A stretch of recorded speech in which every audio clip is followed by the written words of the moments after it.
Coming up today on Raceline, NASCAR runs its last road course race this year at Watkins Glen International.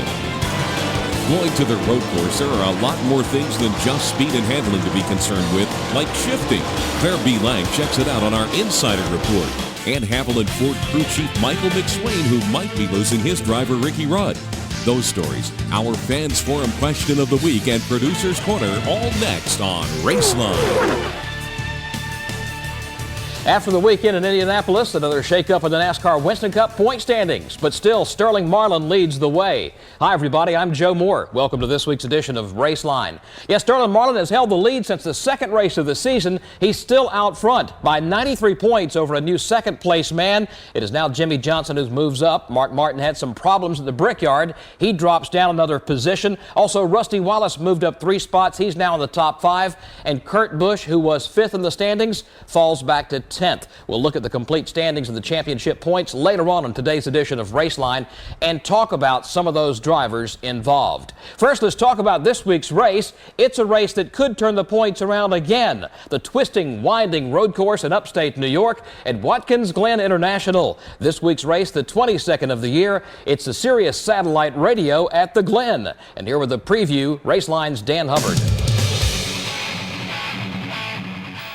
Road racing may be fun, but it'll have a serious side this weekend for the Sirius Satellite Radio at the Glen. Watkins Glen is 2.45 miles in length, has 11 turns. Most of them are right-handers, and the cars enter the pits from the right-hand side, not the left. That means the pit crews change the left side tires first instead of the right. Sounds confusing? It can be, but it's a lot of fun to watch these drivers hustle their machines through the hilly countryside of upstate New York. Well, they asked me what type of gas pedal I need in a road race car to heel and toe, and I just tell them I need one that goes to the floor. So it's just, you know, you got to be conservative. You got to save your brakes. You got to have a good race car, and you need to finish. You need to stay on course, and that's easier said than done. It's easy to get off course and get in one of those sand traps, and you know, we're just going to go back there with the same focus we had last year of staying on course, hitting all our marks, and trying to get to victory lane. I love it. I think it's a real important part of our overall schedule is the fact that we have road racing in our schedule. I don't think the year would be complete without a video highlight of a car jumping a curb or two in Watkins Glen, New York, or Sears Point. So they're a fun part of the schedule. I enjoy doing them, and I think they're an important part of the schedule. I enjoy it. You know, Sears Point was a little bit touchy for me because I really wasn't looking forward to going out there, and we ended up 5th. So I'm going with high hopes to Watkins Glen. All my guys are. Went up there and tested the last 2 days, and it really went well. We really run really good, and only run off once on the racetrack, so I got that out of the way. But you know, every racetrack we go to, I think we've got a legitimate chance of finishing in the top 5 when it's all said and done. You can do that, you can win races too. So that's what's really thinking about right now. Jeff Gordon won this race last year, followed by Jeff Burton, Jeremy Mayfield, Ricky Rudd, and Todd Bodine. Ricky Rudd won the Sears Point race earlier this year, and I think he's going to make it 2 for 2 for road racing NASCAR style in the 2002 season. Reporting for Raceline, I'm Dan Hubbard. Headed to Watkins Glen this weekend, of course, the winningest driver there, Jeff Gordon, although he hasn't won since last year at Kansas City. So he'll be a threat to win this race. Also, Ricky Rudd. He's always a good road racer. He's won at Sears Point and at Watkins Glen before. But Ricky's been in the news for the last month or two for a different reason. It's because he can't quite make up his mind what he's going to do. Or maybe it's not him, maybe it's his attorneys. They're trying to put a deal together. We'll talk more about that later today on the show. But what kind of effect do you guess that's having on the Haviland team? Michael Fatback McSwain is crew chief there. He's got to deal with Ricky's problems, plus continue to try to do well at the racetrack and try to win for team owner Robert Yates and the sponsor Haviland. So today, we go inside that story. Michael Fatback McSwain, the crew chief of the Haviland Ford Racing Team, on this week's Raceline Close-Up. Yeah, no matter what's going on the politics side or the sponsor side or the driver side, we still got a job to do, and let's run good, win races every week. So we can't get all tied up and all that stuff. We got to just be business as usual. We're all about race cars here. We got one little conference room up there that we use for big team meetings or trying to make decisions on cars. But everything here is all about business, all about building race cars, and all about trying to win races. We haven't quite had the year we want to have. We've been kind of hit and miss. We're tire deal and the aero deal. We've been experimenting a little bit. Been consistent.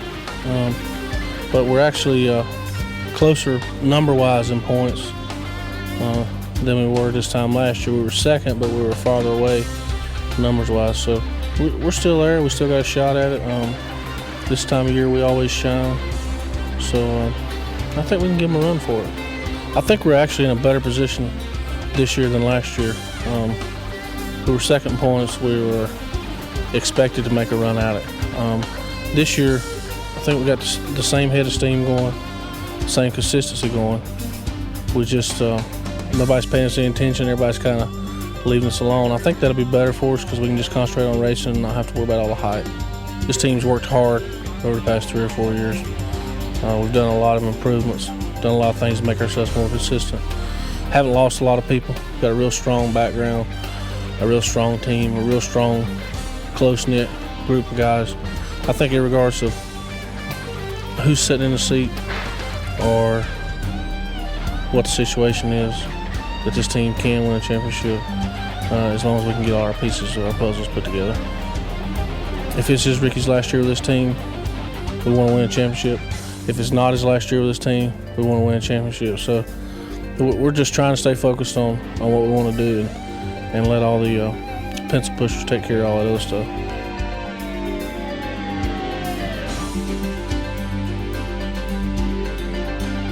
Still to go today on Raceline, Jimmy Spencer on what's happening with his season, Jack Roush on his young driver Kurt Busch, and all the shifting that takes place at Watkins Glen and how a team gets ready for it. First, here's this week's championship points on our Mechanics Wear scoreboard.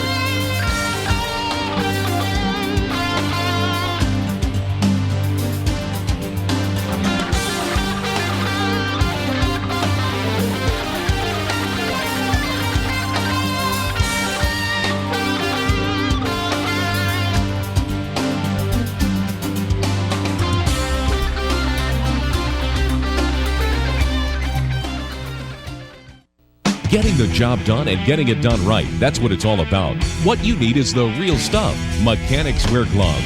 Whether it's here or here, Mechanics Wear gloves make you want to work on something. They fit well, and unlike other gloves, they're not bulky, so you can get into those hard-to-reach places.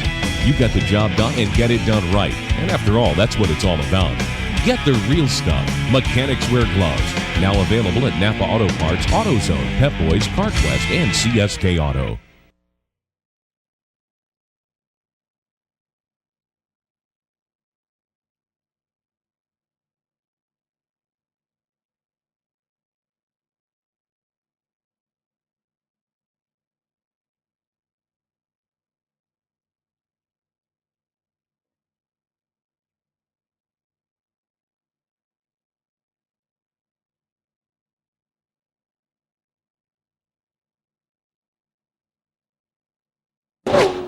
Welcome back to this week's edition of Raceline. Coming up the next few weeks, we've got a lot of stuff to be giving away. If you like seeing racing, we're going to give away some tickets to Martinsville, to Talladega, and a super trip to the Lowe's Motor Speedway in Charlotte for the UAW Dodge Dealers 500. Stay tuned.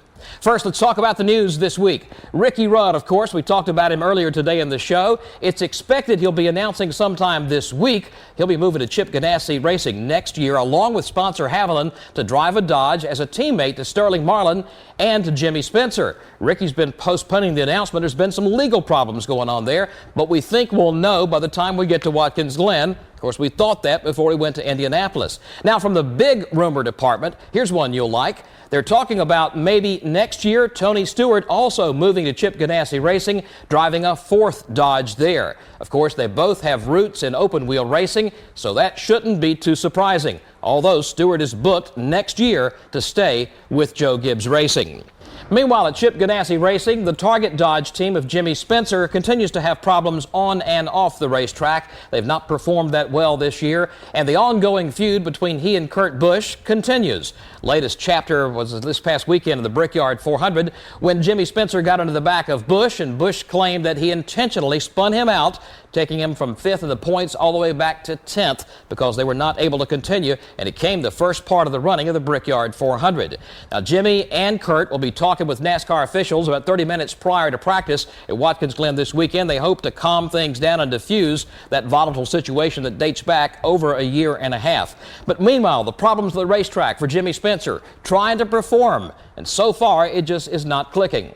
And for Kurt Busch, problems continue there, situations like what happened the other day, but you better believe anytime Kurt Busch goes to the racetrack, he qualifies near the front of the field and usually winds up near the front of the field. In his first full year in NASCAR Winston Cup racing, he already has a win, and team owner Jack Roush says he's very pleased with what he's seen from Kurt Busch.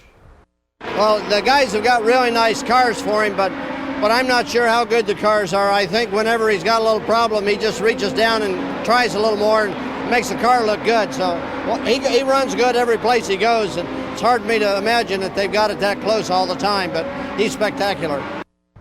As always, when we go to Watkins Glen, some ringers come out. Ron Fellows the most likely of those, and it appears he'll be driving a 4th DEI car at the Glen this weekend. Tom Hubert is going to drive for Hut Strickland, the Hills Brothers Coffee Dodge. Hut usually drives that car, of course. Tom Hubert is a mechanic at Bill Davis Racing, but a very good road racer. They'll slip him behind the wheel. Also at the Conseco Pontiac, Mike Wallace is out. He drove for 2 weeks. This week it will be P.J. Jones driving the car. Wallace expected to return to that car maybe at Michigan next week. You'll probably see some other names you've never heard of before. That's typically the case when we go road racing in NASCAR Winston Cup racing. More coming up today, like shifting at Watkins Glen. We'll talk about that next here on Raceline.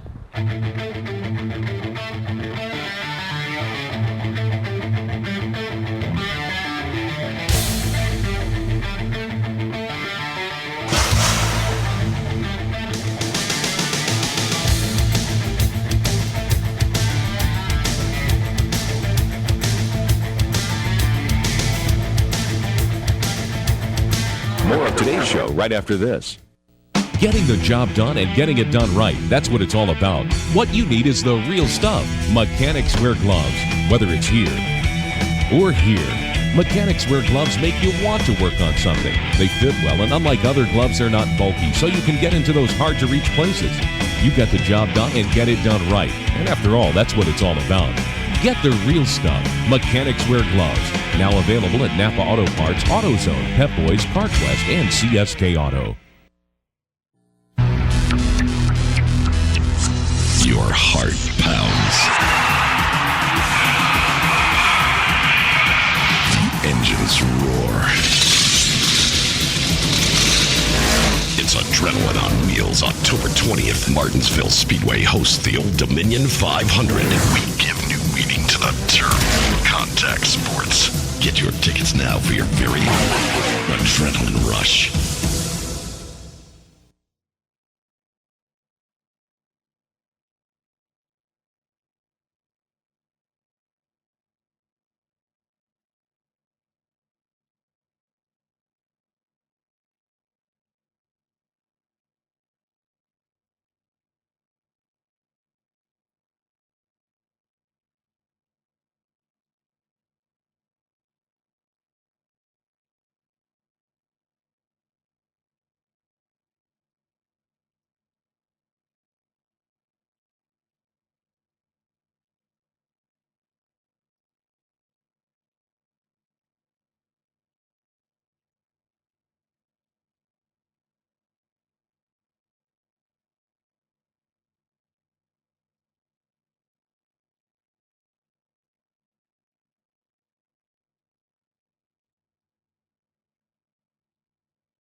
Want to try this?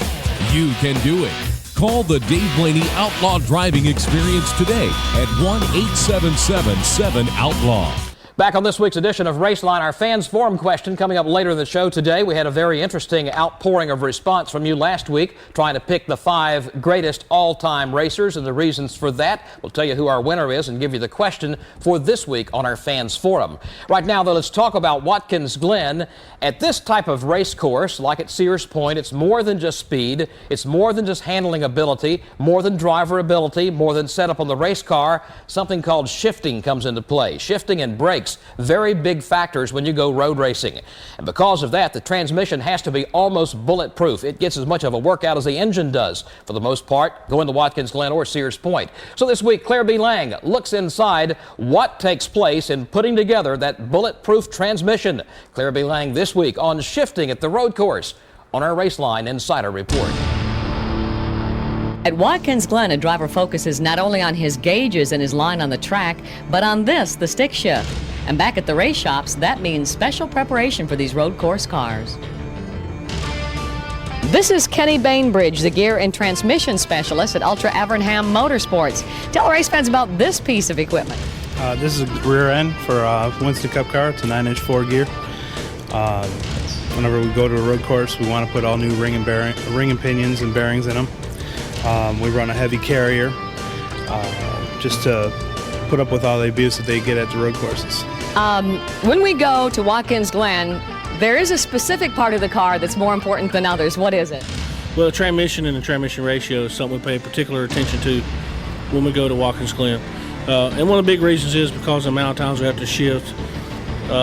Being in the right RPM range when you're in a particular corner is very, very important. The drivers will shift somewhere between 10 and 14 times, depending on the transmission ratio and the gear ratio. This particular transmission is, of course, as you can see, is from Michigan, but it's identical exterior-wise to what we will run at Watkins Glen.